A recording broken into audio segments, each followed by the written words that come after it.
and an and one.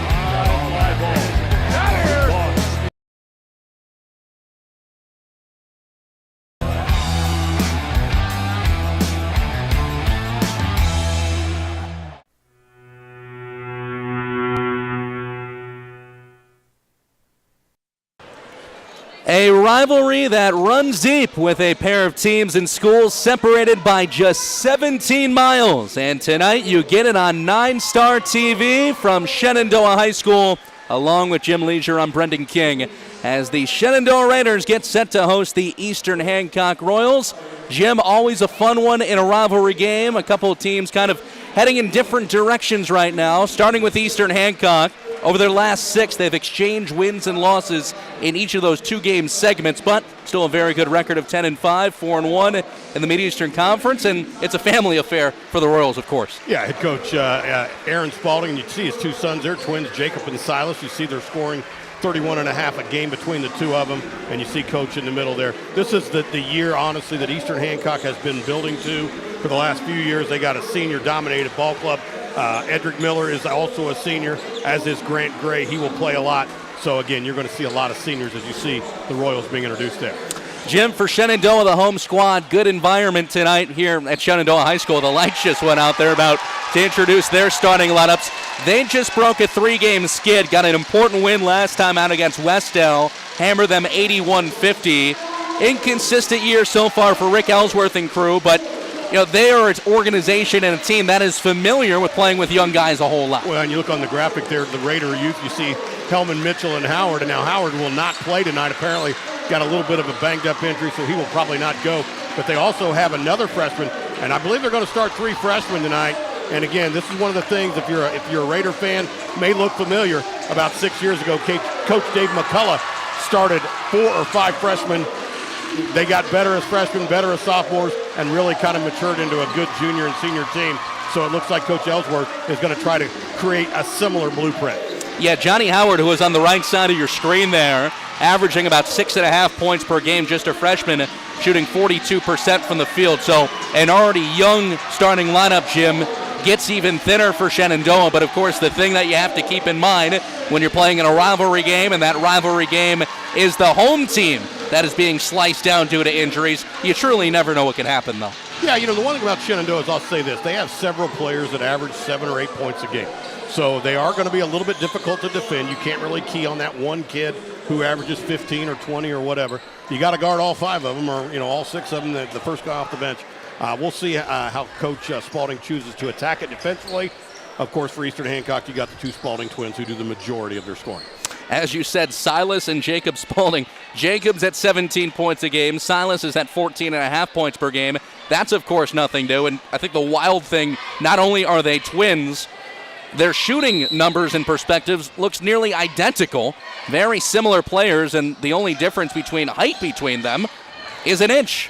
It's Eastern Hancock controlling out of the gate. We're glad to have you with us on NineStar TV. Eastern Hancock in the all blue, Shenandoah in the white and that gold trim. This is Edric Miller missing a baseline 2. He got his own rebound, and it swung back across for Eastern Hancock for a fresh set of possession. Silas Spalding got the pass from his brother Jacob. Now hands off to Jacob one more time. This is a 3 taken by Grant Gray. Missed again, and Shenandoah with a couple stops, Jim, to open things up. Well, one of the things about this Eastern squad is they do hit the offensive boards really hard. Miller, Gray, Rubel all have a bunch of offensive rebounds, so they're going to get a lot of second chance buckets. We mentioned the injuries for Shenandoah. This is their leading scorer, Carson Brookbank, about 7.5 points per game. Brookbank, he's going to be relied on even more now due to the departure of Howard with injury, and it's Shenandoah coming out with some early press. They have the game's first lead at 2-zip, just underway in this one from Shenandoah.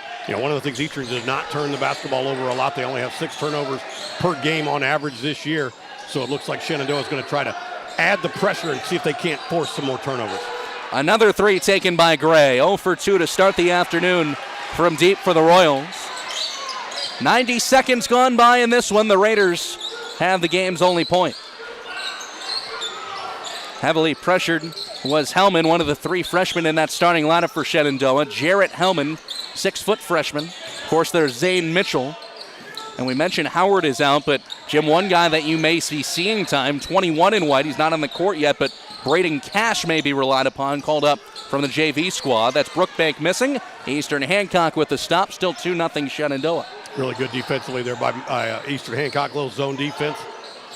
Silas Spalding, no good on a three. Offensive rebound, Kaden Rubel, 6'4", only a sophomore. Rubel, who's shooting 50% plus from the field on the season. He's a dangerous man in the post. Well, again, an offensive rebound. You're going to see a lot of second chance buckets. It looks like perhaps the first turnover. Jacob Spalding the other way, and one. He crashed into the Raiders defender underneath the basket and drew the foul. Thomason picks up the guilty plea, and Jacob Spalding will go to the free throw line. And you'll see the replay there. Nice finish at the rim. Got to finish through contact. Nice job. Of course, senior kid probably does that a lot. I'm sure plays a lot of travel ball, gets a lot of opportunities. Just got to wonder how much the Spalding twins learned from each other. Playing all these years together, now seniors. Tell you what, you get to the month of March, that is certainly a tough out. Two guards that know each other so well. Quick 5-point swing for Eastern Hancock. They have the lead, and they heavily press. Almost another steal. Brookbank has this. Carson Brookbank, the bounce pass into Thomason, who lays it in. Good crowd and environment here at Shenandoah. Again, this is not going to be an easy game for Eastern Hancock, although the Raiders are really feeling it due to injuries. 1-point game, back inside, it's Rubel. And that could be the difference, Jim. Not sure if Shenandoah has a guy that can necessarily match up with the taller Rubel down low. Yeah, and defensively, too, with Edric Miller out top 23, he's so long arms, he just creates such a problem. And now Coach Ellsworth's going to take a timeout and talk about it. Timeout on the floor. Shenandoah will take it. Your impressions of the first couple, Jim, 7-4. Again, defensively, I'm very impressed with Eastern Hancock. It just seems like they got more than 5 guys on the floor, and it's because of their size, their length. Again, you've already mentioned Rubel and Miller, just really good. And then, at the top, they're playing like a 3-2 or maybe a 1-2-2. Speaking about Eastern Hancock zone, it's going to be very hard to penetrate. You're going to have to get slashers or you're going to have to get open jumpers. And really, Jim, Eastern Hancock, they have not been phased. Over 3 start from beyond the arc. And they're comfortable shooting that, but although they have not shot the ball well to open this one, they've been more than happy to feed the ball down low and pick up points that way. Well, if you've ever been around a team that has good outside shooters, and again, for all you Pacer fans, Reggie Miller, Reggie might miss his first 5, 6, or 7 shots. Did not slow him down. Good shot there, Coach Ellsworth, in his first year as the Raider head coach. So Shenandoah out of the timeout. They trail by just 3. Shenandoah again, big 31-point W against Westdale last time out. That broke a 3-game skid. Much needed, but now trying for maybe what would be their most impressive win of the season if they can hang in this one. 3 ball is missed by Zane Mitchell. The 3 not usually Mitchell's game, has only taken 11 of those on the campaign. As Silas Spalding, he draws contact, missed the shot, but he'll go to the free throw line. Silas, compared to his twin brother Jacob, Silas averages about 2 points less per game, but his shooting numbers are all elevated a little bit better compared to his brother, but still very similar. They each shoot 40% plus from the field, 30% plus from 3. Also good foul shooters. Silas converting at an 80% clip on freebies. Yeah, that last time defensively, Eastern Hancock out of the timeout. Brendan came out with a man defense, so again, Coach Spalding is going to give Coach Ellsworth and the Shenandoah youngsters lots of different things to look at as they give a little bit of a 3-quarter full court press here. So back to a 5-point game. Shenandoah having a hard time breaking the press. Multiple passes in all kinds of directions before it ends up with A.J. Demick and now Brookbank. Everybody getting a touch for Shenandoah already on this possession. Brookbank across the baseline. Demick, 1 bouncer, and shooting and scoring. A.J. Demick averages over 7 points a game. And again, the older players, Demick's a junior, Brookbank's a senior, they're going to have to step up with their freshman scoring not being as available as of late. 0 for 4 now on 3s, by the way, Eastern Hancock. Demick the other way and lost it. It'll stick with Shenandoah. Well, one of the things that I've noticed that both teams are doing a real good job too, Brennan, both teams full court or three-quarter pressing. The best way to beat a press is to keep the basketball in the middle of the floor. It gives you a three-way go. Obviously, you can go left, right, or straight ahead. And both teams are being able to keep the ball in the center. So neither team's press has really been horribly effective yet. Demick's three no good. Bodies go crashing under the basket. It's going to be a foul on Shenandoah. Grant Gray. And Eastern Hancock with the ball back. Up by 3. First quarter already more than halfway done. You see Tomlinson just come flying in there out of control and picks up his second foul, so he's going to go to the bench. And again, an already thin Shenandoah bench. So we'll see what they do. Is checking in for the first time Kenyon Troxel. He's a senior, 20 in white for Shenandoah. Yeah, Troxel does not play a lot, but again, this is probably his role. Come in when people get in foul trouble, they're going to want him to defend, they're going to want him to rebound and hit an open shot if he's there. He's probably not going to be their first offensive option, but he's got to be able to shoot the ball if he's open. Great ball movement, Eastern Hancock, but Spalding lost it to the baseline. Shenandoah doing a pretty good job of hanging around at least in this first quarter. The question is, can they keep up the scoring? This is the new man, Troxel. Bounce pass, Brookbank, left it short. Gray with his first rebound of the ball game for Eastern Hancock. Jacob Spalding for Gray. Now Silas Spalding. Jacob's three. Rattles in and out. Still no threes for Eastern Hancock. They're still resting comfortably, though. That speaks to the depth of this Royals team and what they can do, especially inside. This bounces away. Shenandoah keeps it yet again. A 2 and change left in the first. Yeah, even against the press there, again, to keep it in the middle, that Shenandoah did a nice job there of getting the ball right to the middle of the free throw lane, giving that player, again, an opportunity to turn, look down, and have three different directions where he can go with the basketball. Zane Mitchell, the freshman. All of them experiencing their first rivalry game with Eastern Hancock. Couple schools separated by 17 miles. Troxel for Brookbank. Caught the glass. Just a little too strong. Eastern Hancock, another big blower. Luke Morris in the game for the first time, 32 in blue. Morris plays a key role off the bench. How about a guy that shoots 60% as one of their 6 men? That's not too shabby. Not at all. You know, get that guy to come in off the bench when the other team's a little tired and give you that type of offensive production. Certainly a positive thing for you if you can get it. Edric Miller, line drive pass. It winds up with Silas trying to step back against Troxel. Good defense by Troxel, but now this is fed at the baseline. Tough shot. Scoring is Grant Gray, his first points of the ball game. So some good D by Shenandoah, still winds up with Eastern Hancock points. So watch it as Shenandoah brings it up again. Get it to the middle, reverse it, get it across the 10-second line, get it down. Troxel with that goggle look for Demick. His 3 no good. Wide right. And the Royals now trying for back-to-back possessions, being able to put one in. This is Morris. Shenandoah is getting the stops. It's just a matter of scoring, Jeff. There's no doubt about it. And again, Eastern Hancock's a little cold. Getting ball in the middle of the floor gives you lots of options. Brookbank steps into a 3. In and out. And the Royals the other way, 2-on-2. Jacob Spalding got hammered on his way to the glass. He earns that foul, and he'll go to the line a couple times. We'll see who they call this on, Brennan. We get the replay here to our right. We're going to call it on Brookbank right there. Yeah, again, just kind of. Bank ran into Spalding. It's a good foul. Spalding had a 3-point play earlier that was converted. Misses this shot.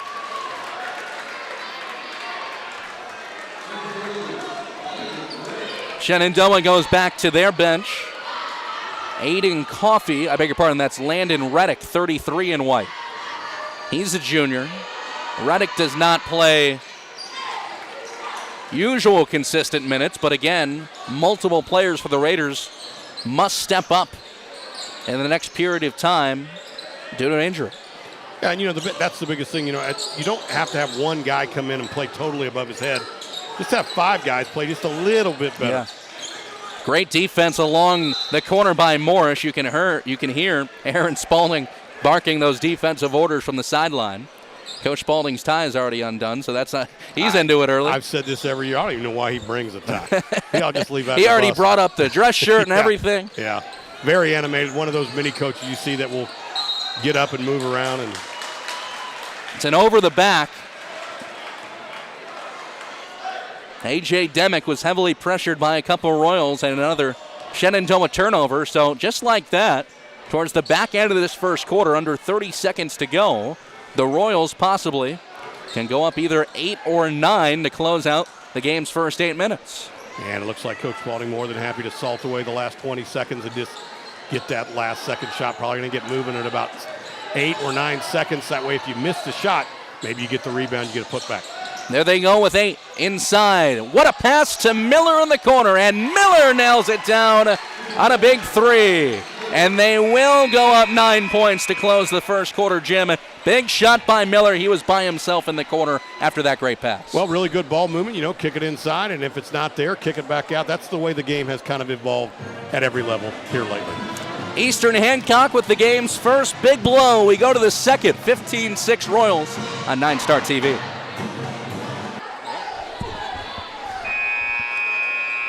A major 3 hit by Edric Miller. He's hit those consistently this year, 33% from deep as a power forward for a big guy, Edric Miller. It was a great play, Jim, drawn up by Aaron Spalding to close the first quarter. You called it.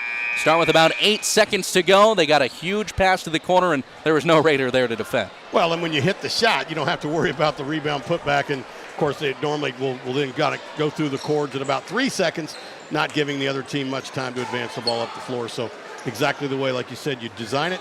And if it had missed, you got a guy underneath there for maybe a putback, and Eastern Hancock does that really well on the offensive boards. Shenandoah in the all-white, though, of the first possession of the second quarter, down 9 after the first 8 minutes, and some ferocious defense by Eastern Hancock to begin this second quarter. They forced an early turnover. Foul called on the floor as Spalding on his way in was grabbed on the wrist by, I believe, Landon Reddick.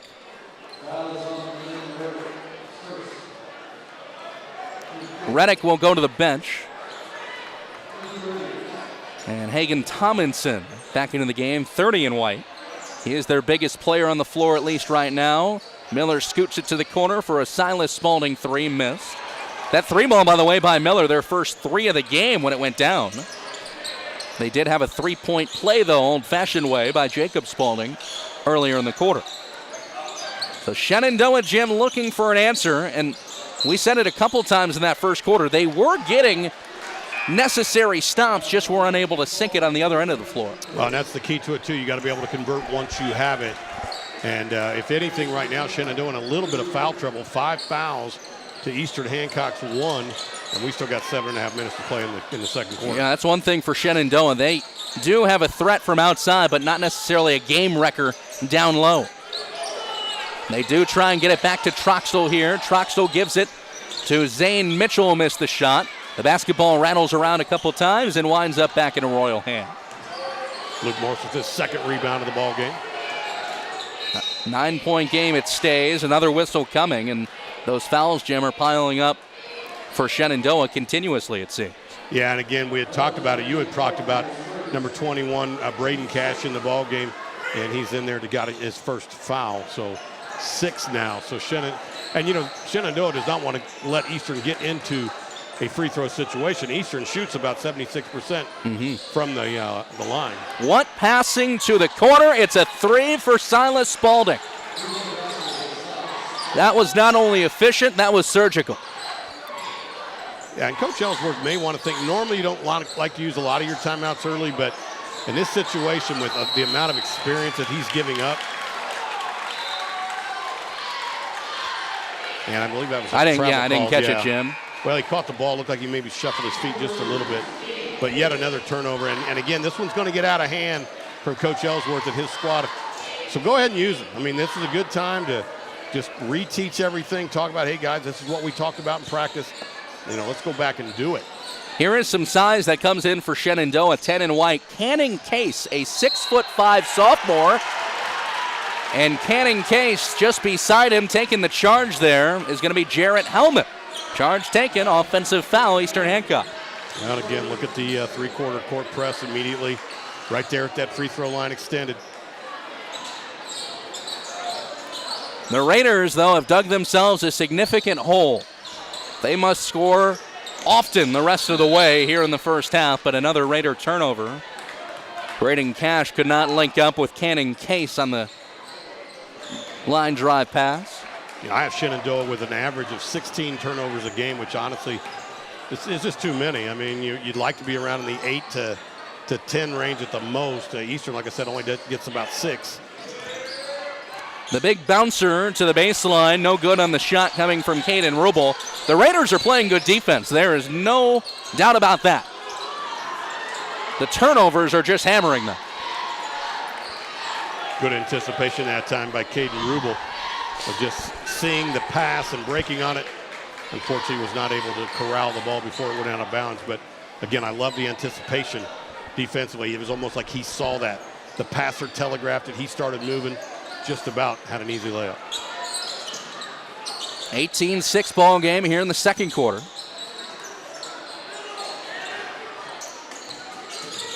Shenandoah has yet to score here in the first couple minutes of the second. Whistle coming, and that's a rare foul going on Eastern Hancock, Jim.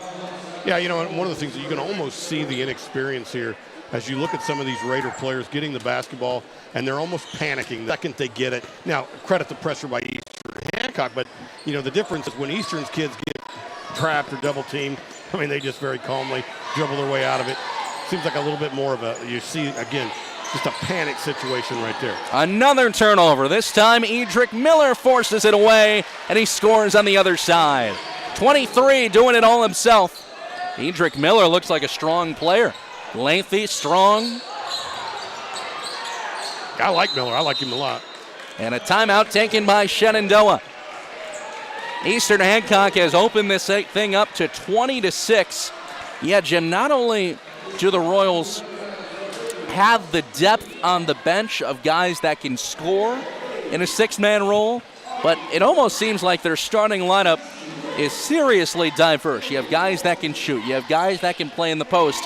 When it comes to getting to the month of March and you have all that, you're going to be a pretty darn good basketball team. Yeah, I really like this ball club. For the 2A level, Eastern Hancock, we took a good long look at Coach Aaron Spalding and his record there at Eastern, 291 and 246.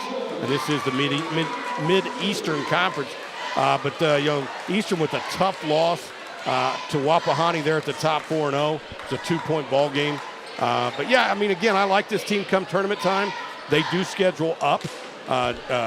Eastern played New Palestine earlier in the year. New Palestine's 13-0, ranked like 8th in 4A. We saw them a couple weeks ago. Yeah. So Coach Spalding is smart enough to know, hey, listen, I'm going to challenge these kids because once we get in the tournament, we start playing the teams from Fort Wayne, the teams from Indianapolis.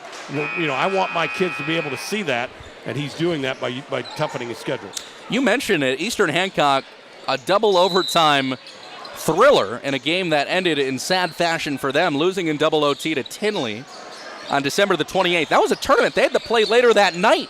It could be very easy to pack that in. They beat Heritage.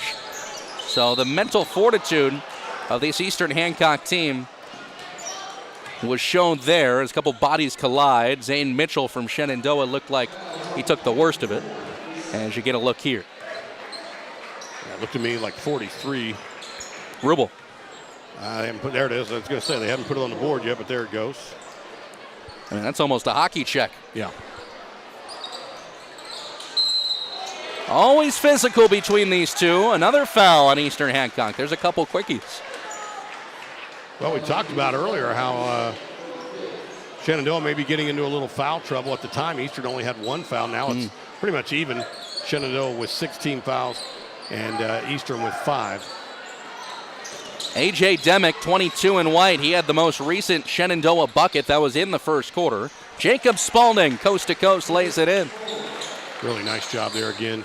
Body control, athleticism, finishing through contact.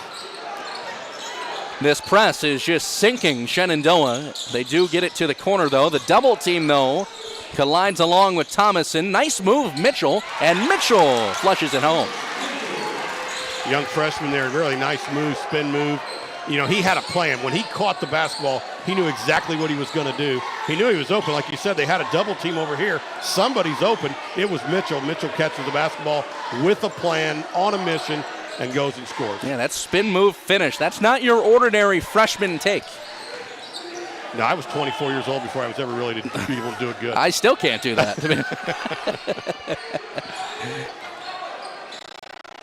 Now Eastern Hancock slowing it down. With under 4 to go, Jacob Spaulding misses the 3, rebound, and a turnover. Cannon Case tried to push the pace, and it's going to result in a foul on the other end. Good idea by Case, the young sophomore, but the man he tried to get it to, I believe, was Mitchell, who was just not looking in that direction. Good job by Rubel there, just kind of forcing this contact, does the shot fake right here. You're going to see the jump right there and gets clearly smacked. Katie Rubel, 58% from the foul line. That's a nice stroke. Yeah, I mean, honestly, for 58%, that one there, you can tell he's been working on it, and I guarantee you, Coach Spaulding and his staff have told him, listen, you can't shoot 58% if we're going to win in the tournament. You've got to get that in the mid-60s. Otherwise, it's going to become that hack-a-shack. Yeah. And a 2 of 2 trip there, while Eastern Hancock makes a change. Grant Gray back in for Rubel.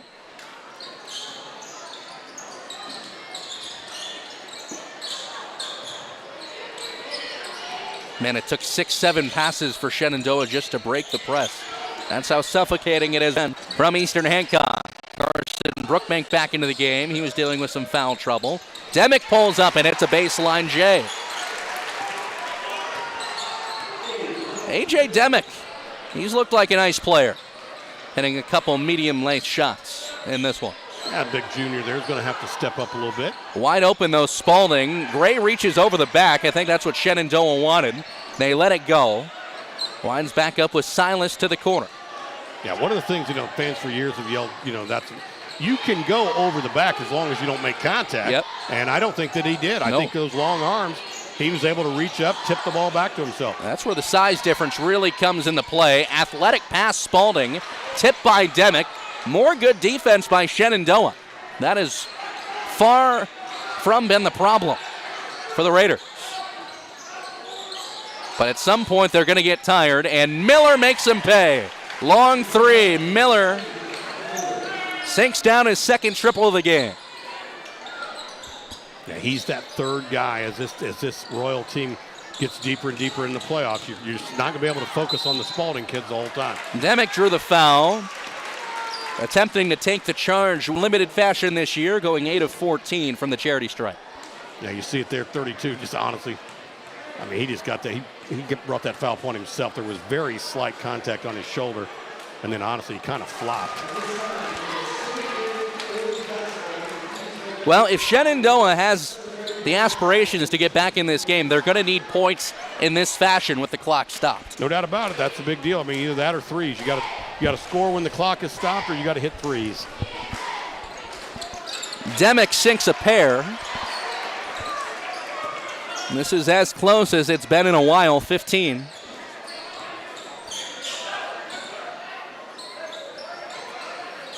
Eastern Hancock more than happy to be patient. They are so meticulous with the basketball. Nearly everybody gets a touch. Grant Gray looking for his first 3 of the game. Misses again. Brookbank pulls down the rebound.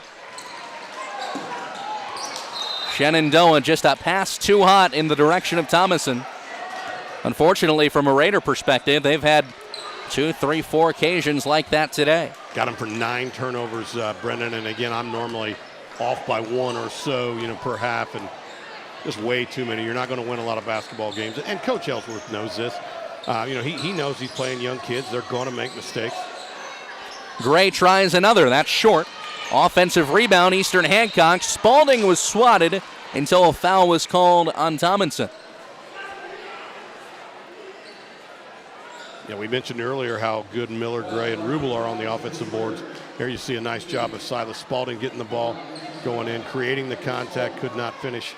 But he goes to the line where he does shoot about 76%. So again, it is kind of funny to look at the statistics for both Spaulding brothers. That not only are they identical twins, they are identical stats almost.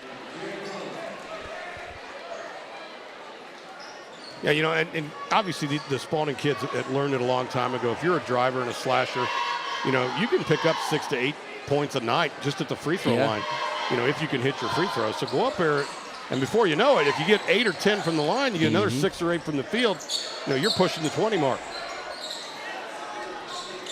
The full court press by Eastern Hancock remains. All these zigzagging passes by Shenandoah, they do get it forward. The Royals with it again with 90 seconds to play in the half. Spalding hits another three. This time it's Silas. The second triple of the ball game so far. 20-point game here in half number one. Demick was bumped by Gray on his way to the cage. Yeah, Gray didn't like the call because there wasn't a tremendous amount of contact there, but just enough. The term is player displacement. All right, if there's enough contact that the player, we're going to see it on the replay here, has to go around him, which he does there, you move the player. You displace the player. They're going to blow the whistle. Demick had a 2-for-2 trip a moment ago. His solid free throw shooting continues here. And I don't know if you see it at midcourt, but one of the officials is kind of explaining that exact same thing to Silas Spalding. He kind of pushed his hips like, you can't move the kid, right? Good job by the senior captain going over, getting an explanation. Demick misses that one. 3 of 4 on the night, though, here in the half.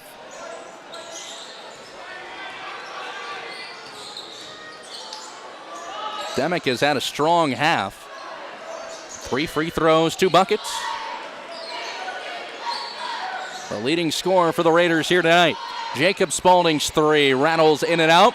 The rebound caught by Cannon Case. Brookbank will push the ball forward for Shenandoah. Braden Cash exchanges to the corner. The 3 coming, missed again by Demick. Spalding on his way to the lane. Had it bumped away. Last touch to Raider.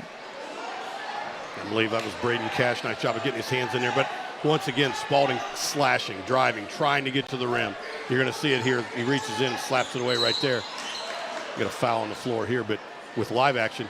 But again, he's going to the rim. Stop me, or I'll lay it in. And if you do foul me, I'll go to the line and hit too. So it's kind of pick your poison. Your referees tonight, by the way, Kyle Hobbs, Justin Bates, and John Mendenhall. Jacob Spalding back at the free throw line, where he's had an efficient night.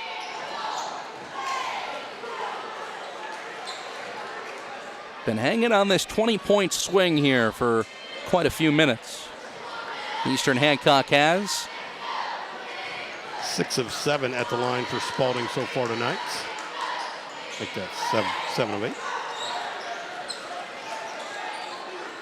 Now 20 plus.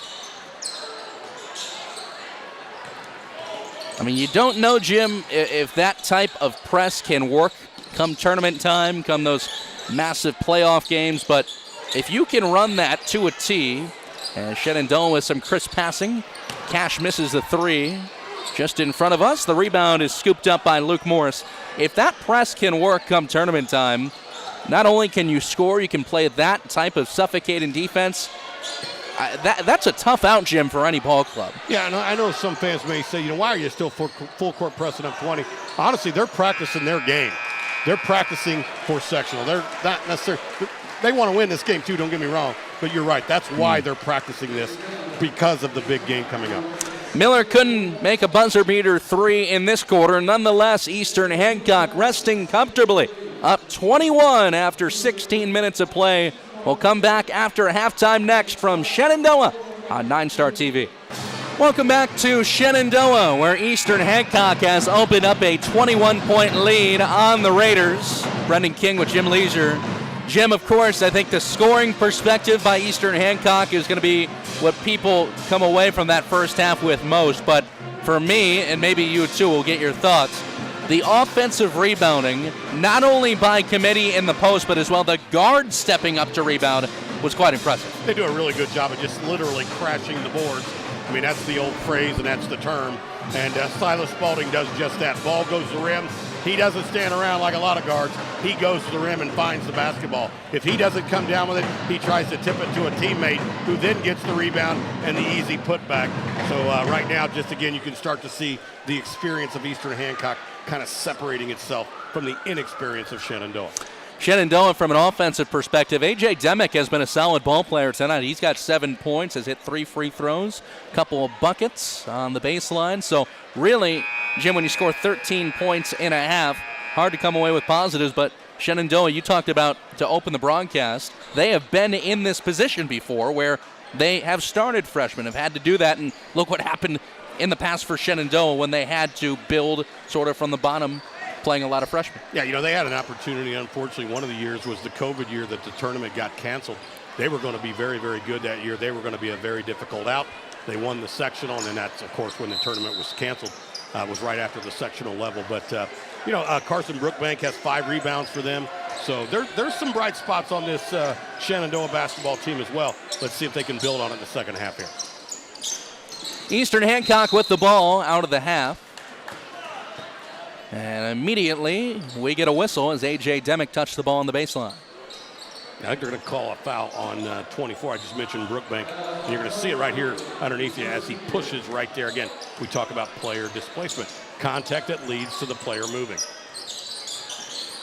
Silas Spalding with the basketball for Eastern Hancock. He had an efficient first half, as did Caden Rubel in the post, taking that one up from outside, but it's going to be a foul on Eastern Hancock. The Raiders will now get their first possession of the third quarter. Well, that foul is on Grant Gray for the exact same thing. I mean, again, we talked earlier, it's legal to go over the back. You're going to see it. He tries to go over the back, but he makes contact, moves the player, easy call. I believe it was Gray that got away with the first one because he didn't make contact. Correct. So we've seen both wavelengths for Grant Gray. And a lot of coaches will tell their kids, look, just don't do it. Just don't do it. And Coach Ellsworth is going to call timeout, see something in that press that he feels like he can exploit. Well, it's interesting, Jim. We're now seeing that press facing us here in the second half. We were watching it go away from us in the first.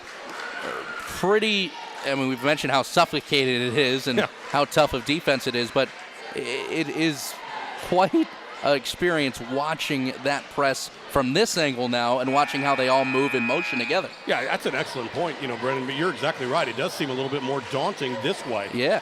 Watching it from this angle. It just seems, like I said earlier, like there's 6 of them out there. I mean, it brings up VCU 2011 Havoc defense with how they are immediately on their guy. Well, and every now and then a coach might want to count them because there was a couple of weeks ago we were doing a game in Mount Vernon, and they actually started a quarter with 6 guys on the floor. Ended up as a technical. Somebody caught it before it got too far into it. Shenandoah in the all-white. Eastern Hancock, the all-blue. Brendan King, Jim Leisure, minute gone by here in the third quarter. Demick was the hot man in the first half. He had that swatted away. Brookbank's second opportunity, he missed that one too. But this will stick with Shenandoah, knocked out of play. Yeah, it was Jacob Spalding that got the block. That's who I'm going to credit it to. That was ferocious. And Miller gets the ball there. And Demick gave it up to Hellman. Now Brookbank, he's the lone senior on the floor. A.J. Demick trying to work around Gray. Gray is the taller man. Demick, though, trying to tie him up. This will be lost into the Shenandoah bench. Eastern Hancock takes it back. Jim, I know you were telling me a story off air about the history of this gym here at Shenandoah High School, and great crowd tonight to open things, but I know that you have seen this gym kind of rise through the times, and you even have some memories playing here. Yeah, it was actually 40 years ago. It would have been 1983. And, you didn't have to say 40. Well, it is what it is. And there used to be a gym on the other side. A stage on the other side. It's now an open area, and that's where the band would play. And another foul on the floor there. But 1983 was 2 years after Shenandoah, who only had about maybe 180 kids in the whole building, and that was single-class basketball. They won the sectional, beat Richmond, as you're going to see on the replay here, the foul. So they beat, the big mighty Richmond Red Devils in the sectional. They win the regional. They upset a very talented Indianapolis Howell team at the Hinkle Semi-State, which I know you've had called a lot of ball games in venerable Hinkle Fieldhouse. but that was back when Hinkle used to host the sectional, regional, and semi-state. And got beat in the morning game of the state champions, the finals, the Final Four, by Ben Sims Lincoln, who ended up winning the state that night. I think we're going to have to talk to Barry Collier and Mike Freeman, try and bring that back. I mean, that sounds like an outstanding time. Semi-state at Hinkle. Once again, the press coming from Eastern Hancock. There is a look on your screen.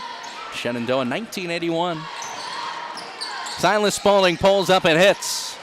You know, one of the mistakes that this young Raider basketball team consistently does, they get the ball just over the timeline and they pick it up.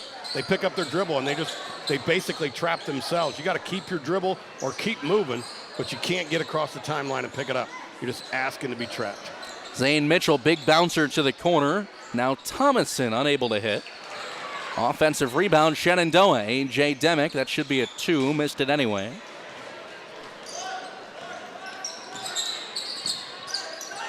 Yeah, you know, one of the reasons they don't do the Hinkle sectional and regional semi-state, seriously, was the success of the Butler team. Yeah. When they were in the old Horizon League, you know, you never knew whether you were going to host games in that tournament or not. It was dependent upon your record. 3-ball by Kanan Rubel. The big man is able to hit that. He's got 7 triples on the year. And, you know, when Butler maybe wasn't quite so good, it wasn't a big deal. You didn't have to worry about hosting games. But when they started winning the Horizon on a pretty regular basis, and when there was another conference they were in before the A-10, Atlantic 10. Yeah, Atlantic 10. So it became an issue where they had to keep the building open in case they got to host a conference game. Third turnover of the half for Shenandoah. Now, they had 10 in the first half, so, again, that can explain some of the point differential here as well. We are getting towards running clock area, which is at 35, 40-13 here. Edric Miller looks like a fascinating ball player, and he's still relatively young. The passing by Eastern Hancock continues to be supremely crisp as the night goes on. Well, and again, we say this all the time as coaches, every day, whether it's a practice or a game, you have an opportunity to get better or get worse. Eastern Hancock's just trying to get better. They're working on every facet of their game. Tomlinson faked the shot, draws the foul, puts away the bucket. You know, that was actually pretty good double teaming the on the block. Now, again, as it was, Tomlinson does a nice job of making them pay with the foul. And we'll see if he can get the, as you said earlier, the old-fashioned three-point play. You're going to see it right here. Gets him up in the air. Nice job working through contact. 58% from the line for big number 30. That goes down.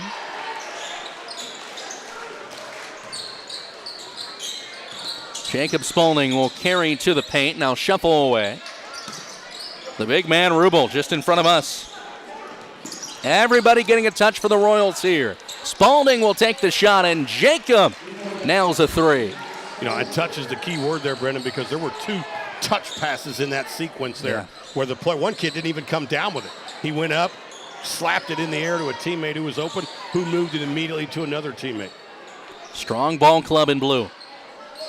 There is no doubt about that. Yeah, don't let the record fool you. They got 5 losses, but again, I know of at least 2 or 3 of them were really, really good opponents. Yeah, you know, their last 6, we mentioned that double overtime loss to Tinley, and then got a win the same night against Heritage. 2 more for Shenandoah. That time it's Landon Reddick, his first points. Reddick, a 5'11 junior. So they lost to New Palestine, who's undefeated. Yep. They lost to Wapahani, who's only lost 1 ball game. Undefeated in conference. Yeah. And they lost to a great Tinley ball club. That's 3 of the 5. Silas right in the face of Demick, pulled up, missed it. Rebound back to Tomlinson. Yeah, both of these teams coming off wins. Another bucket for Shenandoah. A.J. Demick has really steered the offensive unit for Shenandoah tonight. Eastern Hancock over Monroe Central last time. And we mentioned the Shenandoah win against Westell. Timeout on the floor. Offensively for Shenandoah, maybe this, Jim, has been their best few moments of the game. Definitely the best 2-minute stretch offensively so far for the Raiders. Yeah, it really has been. And again, they got to see if they can build on that. But let's talk a little bit about Eastern Hancock. 4 of their losses, undefeated New Palestine. 4A Bloomington South, they're pretty good, right? Always very good. That was in the first game of that tournament you talked about. and then they lost in double overtime to Tenley. They lost to a Wapahani team by 1 point, who again has only lost one ball game. And they lost to Greenfield Central, who has also only lost one game on the season. And there's a look at our next broadcast. You and Kurt. Yeah. That's a fun booth. Yeah, me and Kurt Darling. I'll have some Paul's Mentholyptus for him. Last time Kurt and I worked a game, he sounded like Marge Shot the whole time. Yeah, is he over? I mean, he was so. dealing with it for Boy, a while. If he's not, he needs to see a doctor. One thing I always respect, you have the cough drops always on the broadcast table, which are always appreciated. Yeah, people think I'm sick all the time, and although you're just prepared more than anything. I probably should be seeing a team of physicians. However, I do it because it clears my voice a little bit. Out of the timeout. I'm Brendan, that's Jim. Thanks for being with us tonight on NineStar TV. Third quarter action here from Shenandoah. The Raiders, offensively, again, this has been one of their better 2-3 minute stretches of the game. Maybe too little too late, though. Eastern Hancock trying to get things back clicking. Miller has hit a buzzer beater today. That's over the stretching hand of Spalding.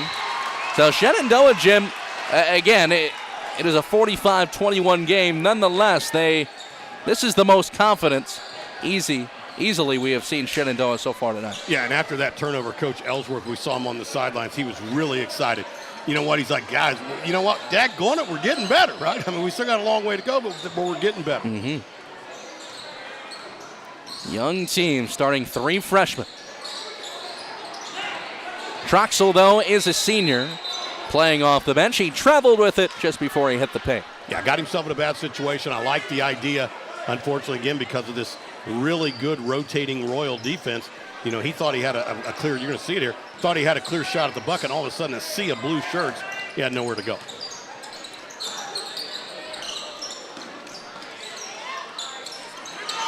Defense underneath, Rubel missing. Coy Price, 4 in white, is playing his first minutes of the game. Price, a 5'10 junior, averaging just over a point per contest, but it was Price's defense, Jim, inside, 4 in white, that Rubel struggled with. Yeah, and again, I think that's one place, and again, this is going to be the old man coming out of me. He's got to use the backboard there. You know, you're right in front of the basket, right under the basket.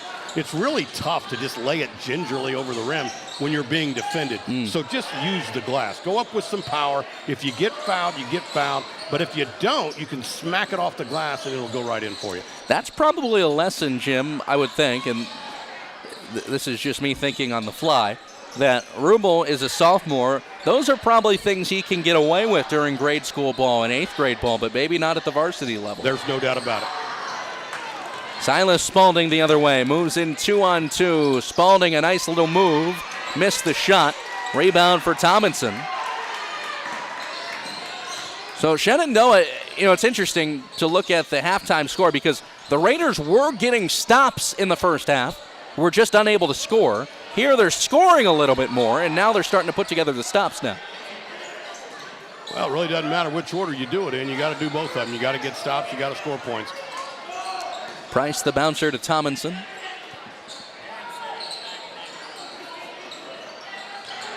They feed Troxel inside and one. Kenyon Troxel, the senior. There's something for the Shenandoah faithful to get to their feet on. Yeah, nice job of finishing with the left hand. Now we're going to find out if he's left-handed. He might be, but that's a nice little baby hook here. Again, when you're on the left side of the basket, you need to shoot with your left hand. If you don't, it's easier to block. Now, again, if he shoots his free throw right-handed, I'm going to be even more impressed by that because not everybody can do that. That's really the difference between a varsity player really sometimes and a JV kid is can you finish at the rim with either hand? We'll find out. He's dribbling with his right. He takes it right-handed, and he finishes off the three-point play. You know, the baby hook shot, that looks even better when you got the goggles on. Well, you look full 1970s at that point. You look full Kareem Abdul-Jabbar there. But, you know, again, that was impressive. A left-handed baby hook while being fouled. You know, offhand, that's a pretty impressive shot. Spalding off a knee. They're going to roll the kick ball. Inbound will come just beside us. And, you know, and again, per the rule book, the National Federation rule book, the leg is part of the foot. So if you stick your leg out there and it hits your knee or your shin or whatever, it's still considered a kick. Silas Spalding will inbound. to Morris. Now Miller. Edric Miller defended by the freshman Mitchell. Jacob Spaulding carries it baseline. Good Back job. out for Miller. Defensively, good rotation by Shenandoah. They're certainly better this half than they were in the first half. And to the final creeping seconds of the third quarter here. No reason for Eastern Hancock to try and rush things, and that's what they'll note. Aaron Spaulding communicating to Jacob. Good look at the 2-3 zone there. You know, as you see communication there on the floor by Zane Mitchell, the freshman. Nice job. Communicate, take a charge. Mitchell out there quarterbacking it. Barking from both sidelines. Down to 8 in the third quarter. Gray scoots out for Jacob Spaulding. Missed the 3. Rebound available. And they'll run out of time. Or will they? Did they count it? He did. The referee over here did count it. Personally, I didn't think he got away from it. We'll see. Yeah, at least from our angle, Jim. Yeah, we had a better shot of it, I think. There was an official under the basket who just kind of didn't make any call. Finally, the official on the wing, I saw him immediately signal bucket. We will let you know what the decision ends up being. For now, we're done with 3 from Shenandoah. We're back next. We're back for fourth quarter action, Shenandoah and Eastern Hancock. Jim, we were talking about it before the break. They do count the buzzer beater, even though maybe from our angle it looked like the shot was not off in time. The referee's discretion, that was John Mendenhall, by the way, on the right side of the court here. As you said, he immediately noted that it was a good shot. Yeah, he did not hesitate. Again, there was an official under the bucket here. Probably had a little bit of a better look, maybe a closer look. He kind of hesitated, and Mendenhall just said, you know what, I got to be at work Monday. It's good. We're going to see who gets credited with the bucket. Luke Morris. And the red light's on. Let's see, go back. Is it in his hand? It's tough. Yeah, it's really tough. Yeah. I mean, that's and it doesn't dead matter. second. I mean, it doesn't really matter, but. You know, if that's a late game call where it's a 5-6 point game, of course, there's not the benefit of review here in high school ball. Right. Troxel had a 3-point play in that third quarter. Tried for his 4th and 5th points there. Jacob Spaulding lets one go from deep. It was ironed away. Tomlinson with his 5th rebound of the night. He's hustling. Troxel, big cut and a score. Kenyon Troxel's got 5. Good give and go there. Get the ball inside to basically the middle post.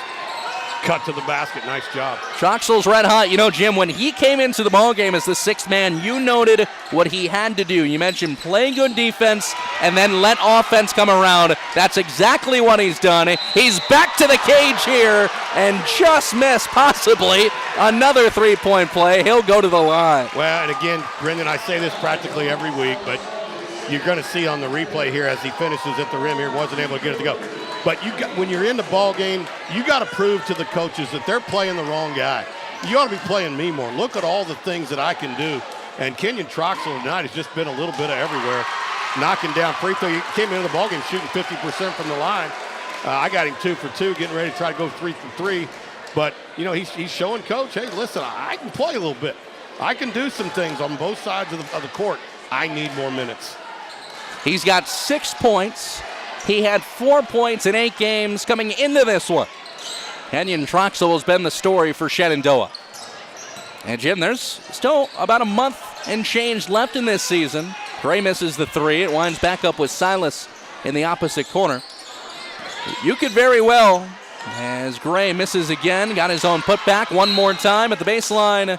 It'll stay with Eastern Hancock. You could be seeing Kenyon Troxel playing a lot more minutes over the final month and a half of the regular season from this performance alone. No doubt about it. I coached a lot of ball clubs, different sports, and you would find players as the season progressed. Tomlinson came in. I believe he caught Luke Morris with an elbow. Morris is okay. They're going to put the foul on Tomlinson. I believe that'll be his 3rd. Nope. His 4th. It's one of those deals. We're going to see the replay here. Great job by our camera crew, as always. You're looking underneath the basket right here. Yeah, again, he came down on him. He was moving toward the offensive player and came down on him. I think it's a good call. There's some energy in the building right now here at Shenandoah. Again, it's a 20-point ball game, but the second half, Jim, that has been played by the Raiders, if Shenandoah came out tonight and immediately played like this, who knows what the score is? The coach is going to take a timeout there. Coach Ellsworth, nice job. Saw that he can count to 10 too, right? He realizes the count's probably about 6 or 7, maybe even 8. Let's go ahead and take a timeout. And here's the other thing, and you talked about it briefly. These two teams, schools only about 17 miles apart. They are the same size. Oftentimes they're in the same sectional in many sports, whether it's girls sports or boys sports. So there's a healthy amount of respect, but also a healthy amount of dislike. You get tired of seeing the same people every year, and eventually you just get to the point where, you know what, I don't care if we win any games, but I want to win that one. That is sort of what has happened in the football rivalry that we know of Michigan and Ohio State. Absolutely. Where it doesn't matter how many games you win. Nope. If you beat one or the other, that's what you're going to be remembered that's your for. year, yeah. And we used to talk about it years ago when I was coach, and when we would be favored, I would tell our kids, hey, you got to remember, guys, these guys hate you, okay? They absolutely. You're right. And you know what? If they beat you, they're going to put a picture of the team in the gym. I don't care if they go 3-21. They beat, whoever, New Pal, Greenfield, Mount Vernon. That's what rivalries are. Well, if this crowd is any indication of what this game means, you could know nothing about this rivalry and probably pick that up pretty quickly being in the gym. Yeah, and again, one of the things out here, these two communities, you got basically Middletown and Charlottesville. There's no bowling alley and movie theater in either one of those towns. So what are you going to do on a Friday or a Saturday night? You're going to go down and watch the local high school team. Bouncer Troxel, he got fouled again. Troxel showing the ability to go to the glass and get fouled, and he's also hit his free throws. There's two things that have to happen in those situations. Number one, he has to get open, and he's doing that. He's been doing that a lot. Number two, somebody has to get him the basketball. Really nice job there by Reddick getting him the ball. Unfortunately, was not able to finish. 6 minutes remain in regulation. Troxel misses that free throw. Just needs to take a little bit more time. I think you rushed that one a little bit. You got 10 seconds from the time you get the basketball, get set.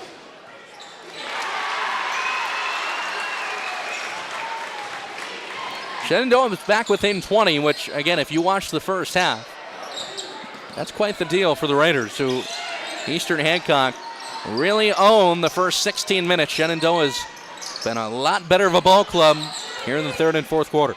Yeah, we were actually talking the possibility of 35, and now they got it down to 20. Morris gets swatted.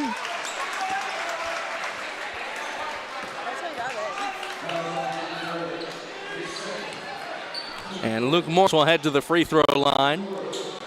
Morris plays more in the 6-man role. We mentioned he shoots 60% from the field. Also a good foul shooter, 75%. And almost rainbowed in. It was bricked away.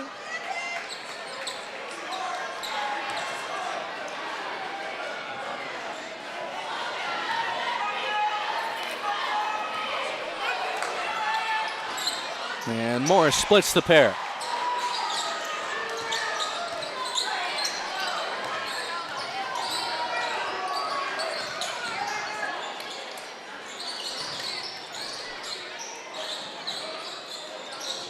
Coy Price playing a good majority of the point guard minutes for Shenandoah here in the second half, 4 and White. So Price and Troxel, two guys that don't play a whole lot, Jim. They've had their number called and they've stepped up. Tomlinson, right hand touch, just couldn't wave around. 6th rebound by Gray there, approaching 10. Edric Miller had a 3 opportunity, did not take it. Troxel with the steal the other way. He was fouled before he got to the cage. Troxel continues to draw fouls at a high clip. Again, he's just that kid, that gritty kind of blue-collar kid. You're going to see he got his hand in the passing lane, stays after it. Now he's got length. Now those long arms come into it, and Spalding tries to get it back, but fouls him in the process. A senior He sinks another free throw. Crowd loves it. Got him with 8. I think you said he had 8 coming into the game, correct, for the season? He had 4 points all season. Oh, 4, okay. Yeah. No, he has doubled up himself. He did not take a 3 in any game prior to this one. Again, length. The active hands by Troxel over the back. This crowd is going crazy for Kenyon Troxel. You know, I used to play for a guy, Ed Friege, my basketball coach in high school, and Coach Friege at the end of every game and every practice had a fresh apple, and he kept it in his refrigerator in the coach's office, and whoever had the best practice or the best game got the apple, and tonight Troxel's got the apple in my opinion.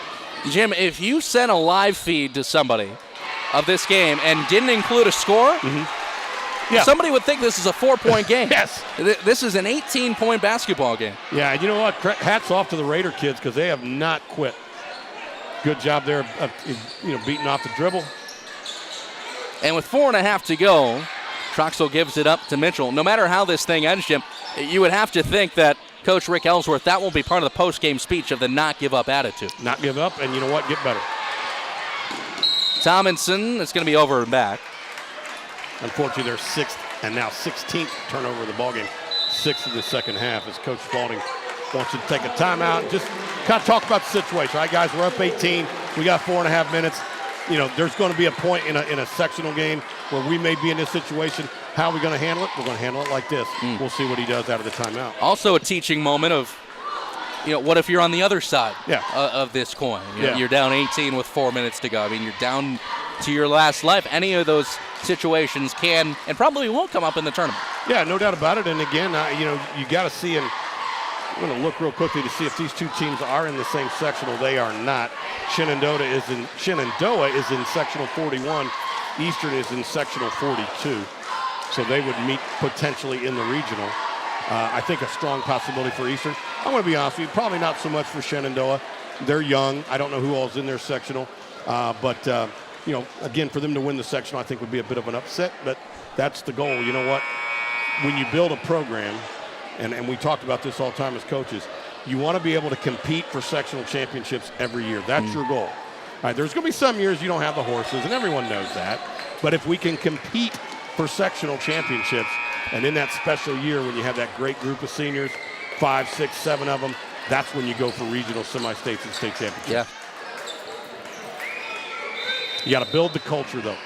Always compete in practice, compete in drills, compete in the classroom, compete everywhere. Grant Gray has been cold from 3, has not hit one tonight. Everything else, though, going the way of the Royals. Their 3-point shooting, and there is Silas Spalding nailing one down. Their 3-point shooting took a while to get hot. When it did, though, they really piled things on, especially in the second quarter. And I will tell you, Eastern does try to live and die by the 3. Jacob Spalding doing it all himself. Exchanges with his brothers. Silas looking for back-to-back 3s, who has missed. A couple of Royals fly in for the board. Fought for, though, and eventually taken by Coy Price. Landon Reddick, he's got a bucket in the game. Missed that one. Tomlinson on the reach-in by Jacob Spalding. Another whistle goes. Yeah, probably a little bit of a rushed shot there again in a ball game like this. Not a huge deal. 21 points, but you'd like to see the young man make a slightly better decision there.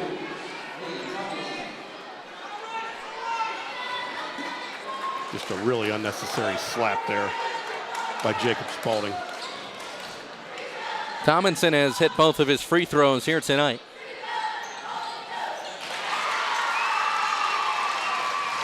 Got the home roll that time. Sometimes you need that. Yeah. Jarrett Hellman back in. He started the ball game, one of the freshmen in the starting lineup for Coach Rick Ellsworth.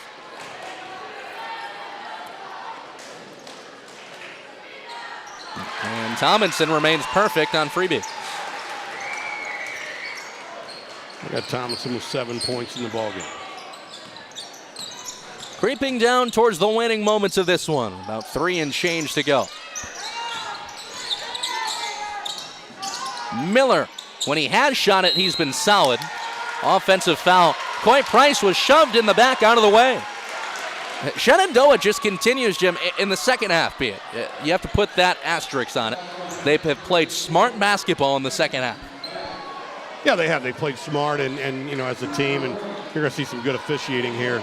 There's the push in the back, so the foul's on against number 4 there for Shenandoah, and that's Coy Pierce. And the official, as he went over to the scores table, realized he forgot to get, who's my shooter?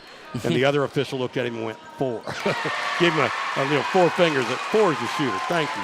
Coy Price, coming into this game, had 2 free throw attempts and 2 free throw makes. Trying to match that on this trip to the line right now. And he does. 2 really nice looking shots. Good back rotation. Nice and smooth. This game's going to end a lot closer than I think many thought at halftime.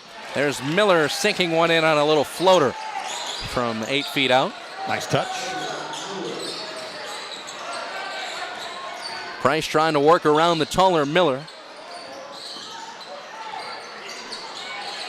The star of the night, Kenyon Troxel. Everybody wants them to shoot it. Sure, Coach Ellsworth's saying, all right, slow down a little bit, right? He's had a great game, but let's don't turn him into Rick Mount quite yet. Rick Mount, by the way, was a Mr. Basketball from Lebanon, Indiana, 1966, played at Purdue. I pass by that massive barn driving on I-65 every time we come home from Chicago. Grant Gray, there is his first 3 of the game. Gray, big man that can shoot it, a 6'3" senior. Rick Mount, I believe, was the first high school player to be featured on the cover of Sports Illustrated. That's probably a keepsake for many in this state that have subscribed to that magazine for a long time. Yeah, there's a lot of those around Indiana in frames. Rick with his blonde crew cut. Speaking of blonde, thicker hair for Grant Gray, but he's got back-to-back threes. And he's found his stroke there. Again, he struggled a little bit early, but he certainly, and both of them came from the exact same spot. Down to the last minute 45, the Royals continue to run the floor. Jacob Spaulding lays it in.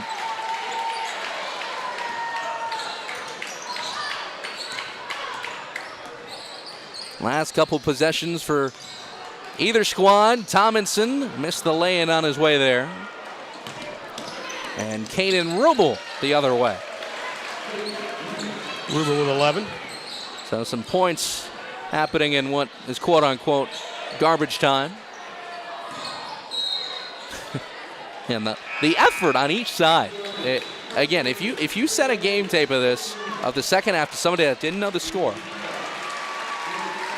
everybody would guess that this is a neck-and-neck ball game. Again, so it looks to me like Eastern's got about 16 in the second half, and Shenandoah's got 20, so Shenandoah's winning the half. Yeah. Again, that just brings up the point. If the Raiders come out, that's an and one play. Jacob Spaulding to the rim, converting and bumping into Jarrett Hellman. If Shenandoah plays this kind of basketball in the first half, who knows what kind of ball game we end up having. It certainly wouldn't be a 30-point ball game. And again, nice job here. Again, beating the defender off the dribble and then just creating the contact. And again, I always say doing this the old-fashioned way. When I played, we didn't have that little mamby-pamby three-point line. You had to drive the lane, get punched in the face, finish, and shoot the free throw with blood dripping onto your shirt. That's how you got 3 points. Eastern Hancock will sub in the end of the bench. Charlie Halcomb, 35 in blue. Jaden Stein, he's number 10. And Caden Willis, 13 in blue, also getting some time. Carson Brookbank started the game for Shenandoah. He's back in, as is A.J. Demick. Demick for Brookbank. As we play in the final 50 seconds, Coy Price, tries a 3. And he'll nail it down. Eastern Hancock with 5 players in double figures. That will win come the month of March. Yep. With 32 seconds, we'll see what Shenandoah decides to do here, if they just want to salt the rest away, or if they want to run something. Imagine they'll go down and try to get a varsity rep here. You know, it's still a pretty good varsity basketball team that Eastern's got on the floor, so let your kids get better. That's what they will do. And it's Hellman drawing a foul.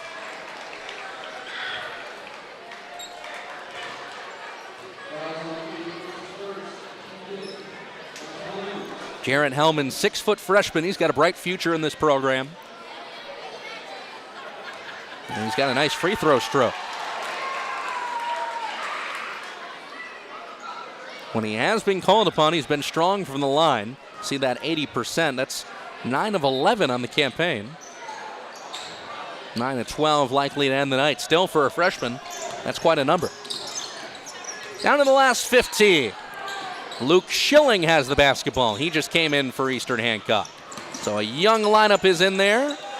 And sending one home, Charlie Halcomb, 5'10 junior. Halcomb's second bucket of the season. Last second shot, and that's how this one will come to an end. It ends up being a 30-point final. Jim, still, even with the 68-38 final numbers, the effort that Shenandoah put in the second half, it did make this game quite interesting. It's another nice installment of this rivalry game between the two. Well, you come into the ball game if you're Coach Ellsworth and his staff, you're down one of your starters, and you're just looking for certain kids to step up. I would say that happened, albeit a little bit late, but it happened nonetheless, and that's got to be a positive. Obviously not the result. I love to see this, the Shenandoah players going over and just kind of tapping, hands with all the fans, all the young kids. Again, they're not happy. They don't want to do this, but they're doing it because it's about building a program. You know what? Get better, get worse. I think the Raiders got a little bit better tonight. Congratulations to the Royals. They got a lot better. It was an excellent crowd tonight at Shenandoah. Thank you to our spectacular NineStar TV crew. From my broadcast partner, Jim Leisure, I'm Brendan King. Hoping you enjoyed the broadcast. We'll talk to you again soon on NineStar TV. So long, everybody.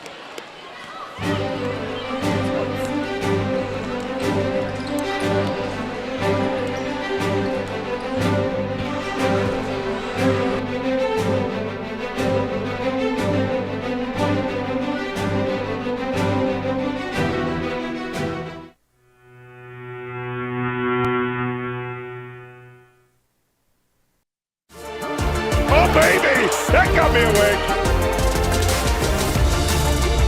The worm has turned in Logansport. Look at that play. The lob underneath, and if you don't get any picture perfect more than that.